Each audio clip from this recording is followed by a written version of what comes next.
अभी पढ़ रहे हैं। और निराला जी की 3 लंबी कविताएं तुलसीदास, राम की शक्ति पूजा और सरोज स्मृति में से एक है, जो कि इस क्वेश्चन का ऑप्शन नंबर हो जाएगा, ऑप्शन नंबर ए सही हो जाएगा दोस्तों।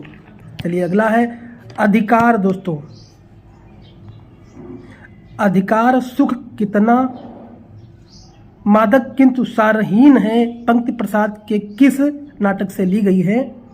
तो ये जो आपकी नाटक जो ली गई है, ये स्कंदगुप्त नाटक से ये लाइनें ली गई हैं, जो कि इस नाटक की शुरुआत इसी पंक्ति से होती है और जो स्कंदगुप्त द्वारा कथ्य है, जो कि ऑप्शन नंबर ए दोस्तों सही हो जाएगा। अगला है सुमति कुमति सबके उर रही, नाम पुराण निगम अस कहाहीं। दोस्तों ये थोड़ा ये हो गया है, मिसप्रिंट हो गया है, तो एडजस्ट कर लेना। सुमति कुमति सबके उर रही, नाथ पुराण निगम अस कहाहीं। उपरोक्त चौपाई रामचरितमानस के किस कांड की है? तो ये जो है, जो आपकी पंक्ति दी गई है, रामचरितमानस के सुंदर कांड की है दोस्तों। किसकी है? सुंदर कांड की है ये चौपाई, जो कि ऑप्शन नंबर डी दोस्तों सही हो जाएगा। अगला है निम्नांकित में से अभिकारी शब्द कौन से होते हैं? अभिकारी शब्द कौन होते हैं? अब पहले देख लिए अभिकारी शब्द होते क्या हैं। अभिकारी शब्द वो होते हैं जिन पर रूप अपरिवर्तित रहता है, उन्हें अभिकारी शब्द कहते हैं। ये कौन कौन से होते हैं? जैसे कि आपका हो जाएगा शीघ्र, शीघ्र, अचानक, थोड़ा बहुत, यहाँ वहाँ, अभी, इधर उधर, किंतु परंतु, और था, हाय वाह ओ, अभिकारी, ये सब क्या है आपके दोस्तों? अभिकारी शब्द हैं। तो इस क्वेश्चन का उत्तर दोस्तों हो जाएगा आपका परंतु। परंतु ये सब क्या है दोस्तों? आपका अभिकारी शब्द है। जो संज्ञा और सर्वनाम के अनुसार इसका रूप परिवर्तन नहीं होता है, और जिसका परिवर्तन हो जाता है वो क्या होता है दोस्तों? विकारी शब्द होता है, जो कि ऑप्शन नंबर सी दोस्तों इसका सही हो जाएगा। निम्नांकित में से कौन सी रचना संस्कृत के वर्णित छंदों में है? साकेत, विनय प्रवास, विनय पत्रिका, दीप शिखा। तो 23 का उत्तर दोस्तों हो जाएगा, ये हो जाएगा प्रिय प्रवास। प्रिय प्रवास हो जाएगा, जो कि ऑप्शन नंबर बी दोस्तों सही हो जाएगा। अगला है मानस का हंस उपन्यास के लेखक कौन है? 24 का अमृतलाल नागर। अमृतलाल नागर मानस का हंस उपन्यास के लेखक हैं, जो कि ऑप्शन नंबर सी दोस्तों सही हो जाएगा। क्योंकि गोस्वामी तुलसीदास के जीवन को आधार बनाकर यह रचना की गई है। इस उपन्यास में तुलसीदास का जो स्वरूप लिखित किया गया है वह एक सहज मानव का रूप है, जो कि मानस का हंस के लेखक कौन है? अमृतलाल नागर हैं। निम्नांकित में से हजारी प्रसाद द्विवेदी जी की रचना कौन सी है? बाणभट्ट की आत्मकथा, चिंतामणि, कायाकल्प और अग्निरथ। तो बताइए दोस्तों इसमें कौन सी हो जाएगी? तो इसका उत्तर दोस्तों हो जाएगा बाणभट्ट की आत्मकथा। बाणभट्ट की आत्मकथा, जो कि ऑप्शन नंबर ए दोस्तों सही हो जाएगा। क्योंकि बाणभट्ट की आत्मकथा हजारी प्रसाद द्वारा जो है रचित है, और चिंतामणि, और जो चिंतामणि है ये किसने किया था? आचार्य रामचंद्र शुक्ल ने। और कायाकल्प जो आपकी है ये दोस्तों मुंशी प्रेमचंद्र की है। दोस्तों किसकी है? प्रेमचंद की है कायाकल्प।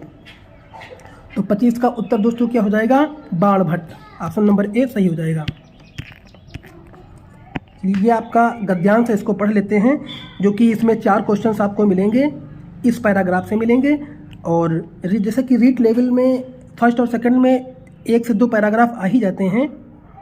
तो चलिए इसको पढ़ लेते हैं। पहले, कबीर ने समाज में रहकर समाज का समीप से निरीक्षण किया है। समाज में फैले बाह्य आडंबर, भेदभाव, सांप्रदायिकता आदि का उसमें पुष्ट प्रमाण लेकर ऐसा दृढ़ विरोध किया है कि किसी की हिम्मत नहीं हुई जो उसके 28 तर्कों को काट सके। कबीर का व्यक्तित्व इतना ऊंचा था कि उसके सामने टिक सकने की हिम्मत किसी में नहीं थी। और इस प्रकार उन्होंने समाज तथा धर्म की बुराइयों को निकाल कर सबके सामने रखा है। ऊंचा नाम संसार को ठगने वालों के नकारों चेहरों को सबको दिखाया और दीन दलितों को ऊपर उठाने का उपदेश देकर अपने व्यक्तित्व को सुधार कर सबके सामने एक महान आदर्श प्रस्तुत कर सिद्धांतों का निरूपण किया है।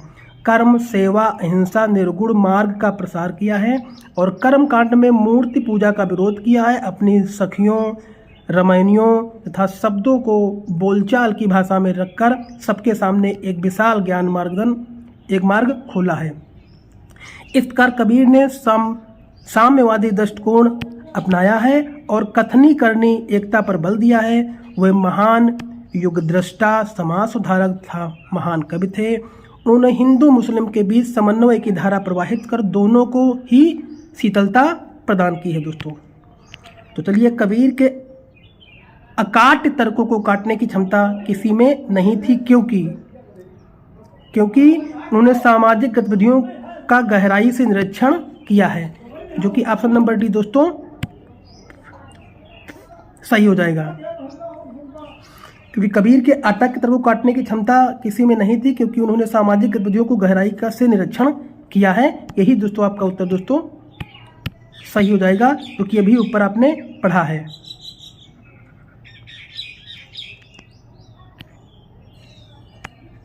ये देखो लाइन आपकी दी गई है।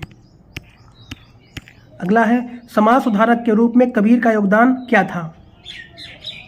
तो ये जो योगदान था, उन्होंने दीन दलितों की मदद की है। उन्होंने सामाजिक भेदभाव, सांप्रदायिकता का दृष्टता से विरोध किया है। उन्होंने धर्म के प्रति आस्था कायम की है। उन्होंने आचरण की शुद्धता पर बल दिया है।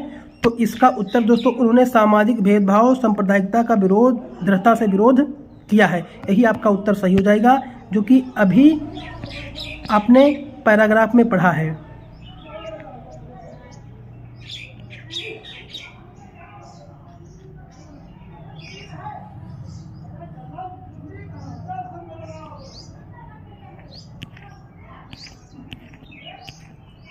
चलिए, अगला उत्तर हो जाएगा, कबीर ने किस प्रकार निर्गुण मार्ग का प्रसार किया है? तो 28 का उत्तर दोस्तों हो जाएगा, कर्मकांड और मूर्ति पूजा का विरोध किया है। किसने? कबीर ने, जो कि ऊपर पैराग्राफ में आपने अभी ऊपर पढ़ा है। इसको कायदे अगर पढ़ा होगा तो आप पॉज करके इसको आप पढ़ सकते हैं और पढ़ के देख लेना, उसमें सारे आपको क्वेश्चंस मिल जाएंगे। अगला है,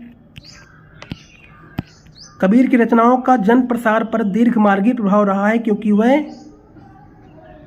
दोस्तों वह क्या है? सत्य पर आधारित, व मर्मस्पर्शी या साहित्य कसौटी पर खरी उतरी है, काव्यिक सौष्ठ से परिपूर्ण है या अनुभूतिपूर्वक है?